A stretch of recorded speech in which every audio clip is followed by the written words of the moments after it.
Janata Dal United का अस्तित्व समाप्त हो गया। लेकिन डील तो पक्की है। डील अगर नहीं पक्की है तो बताएं ललन सिंह जी। 28 फरवरी से चंपारण से विरासत बचाओ यात्रा की शुरुआत करने जा रहे उपेंद्र कुशवाहा।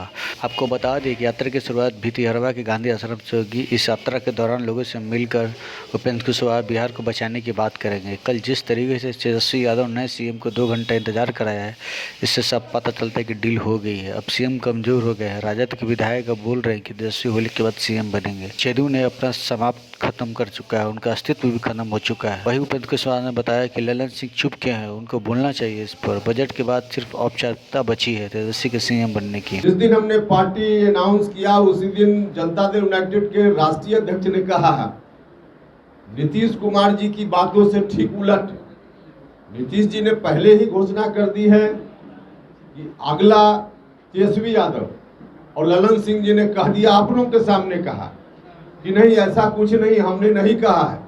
और फिर कल किस तरह से उनको अपना वापस लेना पड़ा, ललन सिंह जी को अपनी बात वापस लेनी पड़ी और उनको भी कहना पड़ा कि नहीं नीतीश जी ने जो किया है कहा है वही सच है। और उधर से फिर तलवार निकाल ली आरजेडी के लोगों ने। उन लोगों ने कहा कि कैसे हो सकता है, और उसी का परिणाम था ललन सिंह जी ने जो कहा मुख्यमंत्री जी के बयान से उलट, उसी का परिणाम था कि माननीय मुख्यमंत्री जी को 2-2.5 घंटा तक इंतजार करना पड़ा। उसी का असर था। तो इसलिए हम जो कुछ भी कहते रहे हैं वह तो अब साफ साफ दिख रहा है, साफ साफ दिख रहा है। लोग भले बातों में न स्वीकार करें या आज स्वीकार करके कल वापिस हो जाएं, अलग बात है, लेकिन डील तो पक्की है। डील अगर नहीं पक्की है तो बताएं ललन सिंह जी, उनको क्यों वापस लेना पड़ा स्टेटमेंट, उनको क्यों कहना पड़ा नीतीश जी ने जो कहा वही सही है, किस परिस्थिति में बयान दिए और क्यों वापस लेना पड़ा बताएं। और फिर आरजेडी के लोग, आरजेडी के कई लोग, विधायक लोग, अब उन लोगों ने कहा कि नहीं अब तो होली के बाद इनको करना है, जाना है, इनको तेजस्वी को मुख्यमंत्री बनना है। तो यह बात अब इस रूप में आ रही है। और दूसरा कि मुख्यमंत्री जी के बारे में राष्ट्रीय जनता दल के लोग किस रूप में पहले बोल रहे थे। हमने कहा एक विधायक, माननीय विधायक के बारे में जब उन्होंने क्या क्या मुख्यमंत्री जी से कहा, और दिखावे के लिए बाद में मेरी बातों का इतना असर हुआ कि दिखावे के लिए राष्ट्रीय जनता दल ने शो कॉज नोटिस जारी किया, लेकिन सिर्फ दिखावे के लिए अभी भी कोई कार्रवाई नहीं हुई। तो मुख्यमंत्री जी जो स्थितियां झेल रहे हैं, अब जनता दल यूनाइटेड का अस्तित्व समाप्त हो गया।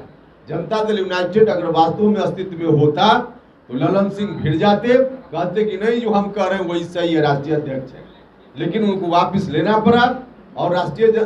और जनता दल यूनाइटेड यदि अस्तित्व में होता तो मुख्यमंत्री जी को 2-2.5 घंटा इंतजार नहीं करना पड़ता। अमित शाह की रैली में शामिल होने पर उपेंद्र कुशवाहा ने कहा कि इसकी बात बाद में होगी। सीएम की यात्रा संविधान के लिए नहीं, व्यवधान के लिए थी। बीजेपी के किसी नेता से सिर्फ संजय जायसवाल के अलावा मेरी बात अभी तक नहीं हुई है। मेरा मन काफी दुखी होता है ऐसे दृश्यों को देख करके। अब अलग बात है कि जेडीयू में रहकर हमने बहुत प्रयास किया, अब नीतीश कुमार जी ने ध्यान नहीं दिया, लेकिन आज जो उनकी स्थिति हो गई है, अब नीतीश कुमार जी बिहार के इतने लंबे काल सबसे ज़्यादा दिनों के मुख्यमंत्री, और उनको अपनी मंत्री परिषद के किसी सदस्य के इंतजार में, किसी सरकारी कार्यक्रम में 2-2.5 घंटा इंतजार करना पड़े, यह देखकर अंदर से मन बहुत दुखी होता है।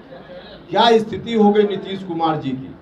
2.5 घंटा 2 घंटा नीतीश जी इंतजार करें अपनी मंत्री परिषद के किसी सदस्य के लिए, और वह भी कोई बाहर से आ रहा हो, फ्लाइट में देरी हो गई, कोई और कारण हो गया बड़ा, वह नहीं, पटना में रहते हुए अपने घर से निकलकर 4 कदम की दूरी पर 10 मिनट में जाना है, और वहाँ मुख्यमंत्री जी को इंतजार करना पड़ा। अब उनकी ऐसी व्यवस्था देखकर हम लोगों को भी अंदर से बड़ी परेशानी होती है। आज नीतीश कुमार मुख्यमंत्री हैं, तब उनकी यह दुर्गति राष्ट्रीय जनता दल के लोगों ने बना दी है, और मुख्यमंत्री की यह दुर्गति है तो जनता दल के लोगों को, जनता दल यूनाइटेड के लोगों को सोचना चाहिए। आज नीतीश जी मुख्यमंत्री हैं, उनकी यह दुर्गति राष्ट्रीय जनता दल के लोग बना रहे हैं। पूरे तौर पे अभी सत्ता में नहीं आए हैं, तब कल यदि सत्ता में आरजेडी के लोग आ जाएंगे तो बिहार भर में जो नीतीश कुमार के लोग हैं उनकी तब क्या दुर्गति होगी, यह सोचकर भी अंदर से दिल हिल उठता है। अभी सत्ता में पूरे तौर पे नहीं है मुख्यमंत्री नीतीश जी, और तब मुख्यमंत्री की यह स्थिति, और कल पूरे तौर पे सत्ता में आने के बाद नीतीश जी के लोग जो बिहार भर में हैं, उनकी क्या दुर्गति राष्ट्रीय जनता दल के लोग बनाएंगे। या ठीक है कि हम लोग वैसी स्थिति नहीं आने दें, इसलिए हम लोगों ने इस रूप में संकल्प लिया है। तो इन्हीं संकल्पों के साथ हम जा रहे लोगों के बीच में, लोगों को आगाह करने कि वैसी स्थिति नहीं आने देने का काम करना है। तो मुख्य रूप से आज यात्रा के माध्यम से जो हम जाएंगे लोगों को यही बताने के लिए।